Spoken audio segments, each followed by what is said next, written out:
interrupted. I just want to go on into this loaded area of influence of... Wait a minute. What? I wasn't that rude. I got up, I give you certain hand gestures. You took this one gesture as being rude. Okay. It meant that was cutting you off, remember? Oh, okay, all right. And just flipping you the bird, I meant to just, you know, that was a mistake. Well, I was, but anyway, this pedophile, young pedophile that I'm talking about that had molested, I talked to him, and he said that he preferred boys about 14 or 15. What's right, 16 too old? But, oh, this guy had a 13 too young? And what was very disturbing is a lot of the parents of the boys that he was involving, they were not, you know, it was impossible to talk to them or alert them to the idea that this guy was a very dangerous guy and he was involving their children. And here's one of my favorite pedophile jokes, right? Yes, what? One pedophile says to the other, "Oh man, you should have seen that girl I saw the other day." He says, "What do you mean?" "She was 13 and she had a body of a 9-year-old. Oh! That's gross. Well, you're the one that brings this stuff up, and I just remember all of these jokes. I liked that one. It was good. But anyway, what I think that we need with gays and religious people, so-called clashing about all this, I feel like that if everyone gets more involved with the idea that we need to observe, well, that's what we need, to have more pedophiles. No, we need more people that can handle the subject of pedophile, can look around them, see what teenagers are doing. We've got a gang of pedophiles down here. And they have gang signals and gang colors, you know. I mean, there's a lot of little ones with little teddy bears on there, you know. Come and get it. Oh, well. Yeah, well, now see, here's his contribution. Thank you, sir. It was just a thought. Listen, I'm not married to it. It was just a thought, right? But right then, now this hasn't been too many years ago, when it was impossible in that community to get any parents into a dialogue about this pedophile that was ravaging, as far as I was concerned, the neighborhood, the towns all around him. I mean, he was, and you know what? He was never arrested once for involvement of teens or molesting, because the teens wouldn't testify, they wouldn't complain about it, and it was just like a huge problem that was going on with, as long as this kid was alive and operating there in their community, that they weren't dealing with him, refusing to deal with him, not able to deal with him, not able to deal with what he was doing, not able to talk about it. I mean, like my sister, who's a nurse, actually got him talking about and quite a lot of his crimes to her, and then she went and tried to talk to a parent.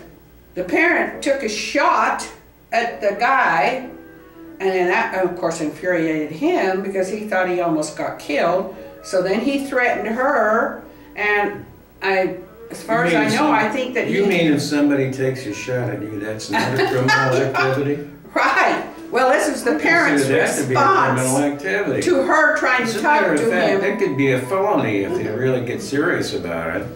And then, her building burned down, and so we naturally suspected him because he had been accused of arson before, and we were absolutely terrified that she was going to get killed if she kept on trying to get him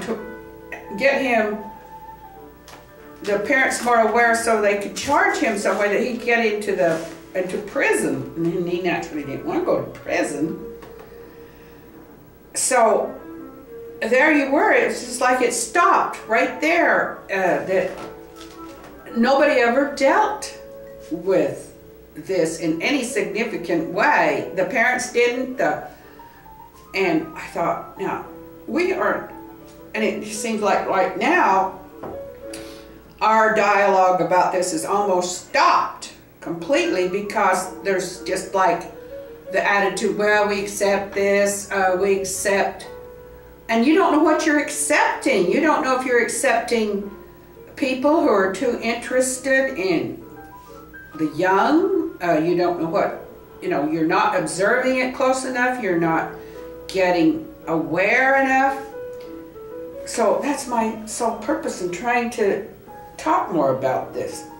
Is not, I just think it's not good for society to accept too easily that everything that happens, you inherited this and everything about it is okay because you inherited this tendency. That means everything that you do is okay. What I perceive the problem to be is that you need to invite a few pedophiles to sit down where I'm sitting and talk to them because, again, it's like... Well, I did talk to him. You are talking to the wrong person. I do not ever remember meeting a pedophile. I do not remember have you ever looked for one? Well, no, I don't go around. Here you were, a stepdad. Jesus, I don't go around looking for him. I thought I tried to, my sister started saying, oh my God. I don't go around looking for homicidal maniacs either, but I'm pretty sure if I did, I could find them. Yeah, you could find them. Well, yeah. I know my sister, who I wish would do more of this kind of, she was the one that alerted me to this guy. She had started talking to him and she had found out what she felt, that he was committing a lot of crimes.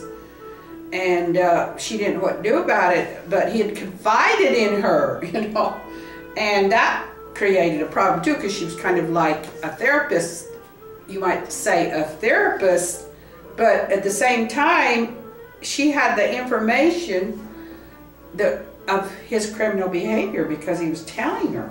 And of course, he didn't say this is criminal behavior. He just said that he preferred boys 14, and so then she started putting two and two together and thought that he had been molesting children and teens for years. So what was she going to do about it? And what was I going to do about it? Well, for one thing, I was going to think about my boys and sort of get them out of that country if I could, or, it was just and anyway, that's what I think that we're lacking a lot is our society. We're lacking. It's like we don't know anything. Are you kidding me? We don't know anything. You got 200 stations on cable. You don't watch them, do you? Do parents watch these? Are they aware of these? Or are they aware of what their kids are watching on? I think right now, kids finding sites on internet is probably one of the biggest dangers. I know with my grandson. Why is it a My danger? grandson comes over and he's on the internet, and they say, "What are you doing? What are you doing?" And he can spend hours on there, and he's only like 13. Oh, he's ready for the big time. And so I'm thinking, send him over one of these days. I'll give him a few then his mother decided that she wouldn't even have an internet in her home.